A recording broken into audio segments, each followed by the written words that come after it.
draw on your experience over the years going up in rankings and then down and bringing it back again. And what were some of the tactics you used sort of when you were kind of in that low and trying to regain again? Well, it's the thing that I learned with the years is that you have to separate yourself from your ranking and from your tennis player persona.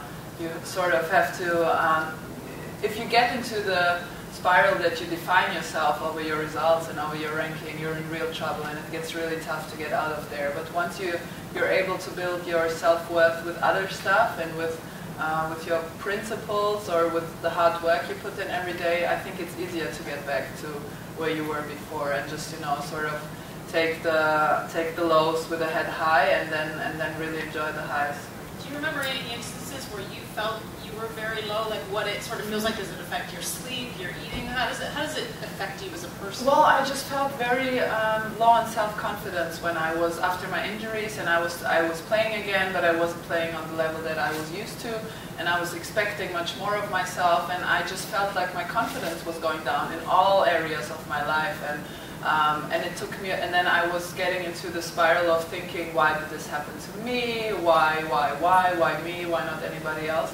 And once I got over that part, once I just started, to leave the past in the past and just sort of go forward, it was much easier for me to build momentum and to gain self-confidence from other stuff. And then it was easier for me to be secure on court, because I think all the insecurities we carry around on in off court, we bring it on court with us, and then it's really tough to deal with this when you're just low on confidence, and it was a difficult time for me to get through. I still get into this spiral sometimes, but now I can see it much earlier and try to work against it.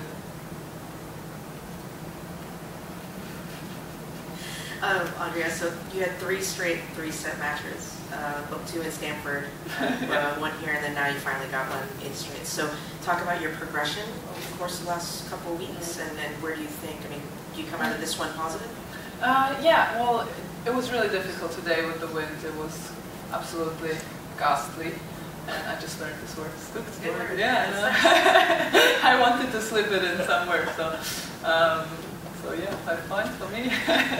And it was really difficult, and I felt like I probably played the best in the second set against Karina Witthöft, but all the other, I don't know, I wasn't relaxed, something was holding me back, maybe because I had worked so hard and too many expectations to show everything that I put into the 2 weeks of practice that I had, and just feeling so great in practice. Maybe it was too many expectations, I really don't know, but yesterday was the first time I felt physically really, really strong, especially in the third set. We had some long rallies, and my pulse didn't go up at all, just a little, and it went really fast back down. And then today the same thing. I was struggling. Both, I think everyone was struggling with the wind today. It was really, really difficult to play, and I just got over myself, and I started running, and that kind of gives me confidence that I was feeling so strong. Yeah.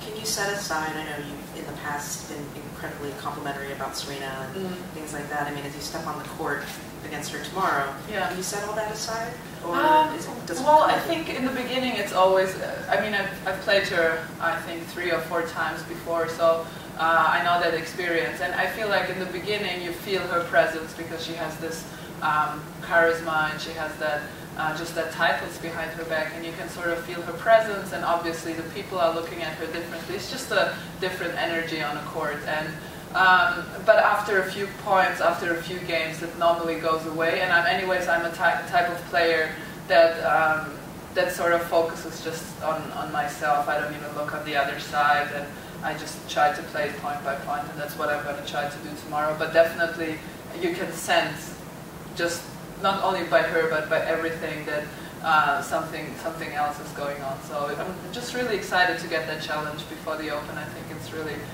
those matches that I need now. A lot of when she's written about, or when you talk to other players about her, everybody focuses on the power, obviously the serve, forehand thing. Do you think that, there's more to her game than that? Yeah, not at all. I always, When people say that she's so much strong, she's strong, obviously. But when you play her, it's not her power that really. It's her serve, right? She just gets a lot of free points on her serve, and you feel the pressure from there. But once she's in the rally, I think we talked about this before. She opens the court. She doesn't go for her shots. She goes for her returns. And when she has a short ball, yes, she goes for it. But when she's in the rally, she tries to open the court with the angle and then go for the short balls. So she really builds the point. It's not that she goes for all her shots full power. And I don't think that she would be where she is with that type of game. Maybe back 10 years ago, but not today. Today everybody's physically so fast and can get to those balls. If you just play like this, you know, we can handle those balls. But she plays very, very smart, and I think people don't give her enough credit for that. And she's crafty. She can play anything. I remember the match she played against Justina Na in the Australian Open, and she was sort of forced to also play the slice and play the higher spin, and she did all that. So it's much more to her game, and people tend to focus on the most obvious, and that's the power. But you know, that's people.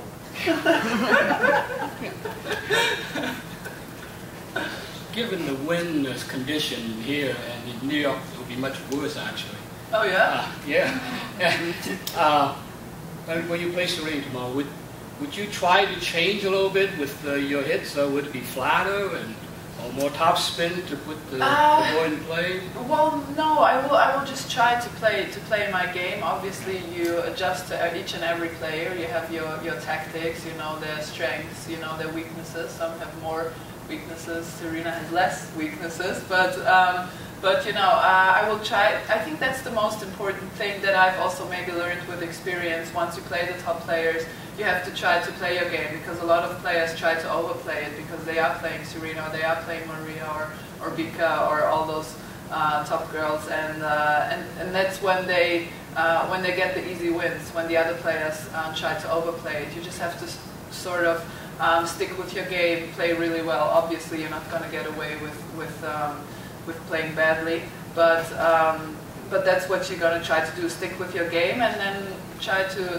find some weaknesses and go for them. And yeah, I will. What I always do, I will grab my best friend YouTube.com and then and look at some of her recent matches, and my coach obviously as well. And then we're gonna have a tactics, but I will really try to stick with my game plan, and then see what happens really. So you tweeted last week that you saw Whiplash. Yes, it's the best film I've ever seen in my life. I mean, like a lot of athletes that I've talked to that have seen it. Okay. There's similarities that they can take out of it with respect to the coach-pupil relationship, and I'm just kind of curious what your thoughts are on that. Like, on the relationship? On the relationship, and also whether or not it was mental abuse. Yeah, a little bit. You know, I mean, if greatness can be found that way, is it okay? I mean, well, I think everybody sees something else in that movie, and that's what fascinated me so much about it. And what fascinated me most, and what intrigued me so much, I think, about the movie was the fact that it was never really clear up until the end if the guy is a genius. Normally you know if somebody is a genius, right? So it really was the relationship between the two guys that brought out the best and the great in him. And so that was really interesting to see if you sometimes need somebody to trigger those points, because obviously a genius was inside of him, that's how I understood it, but you know, normally you know before, right? I mean, Beethoven, I think he knew that I'm special, you know? And so that's what really intrigued me, this sort of thing, you know, like in biology, where you have plants that just can grow around other plants, you know. Sometimes maybe there are personalities that can just grow around other personalities. Hopefully I'm not that type of person, but you know, maybe that is. I thought it was very fascinating, and I rewatched the last scene, the ending, already 10 times. I loved it. Any more questions? Thank you. Thank you.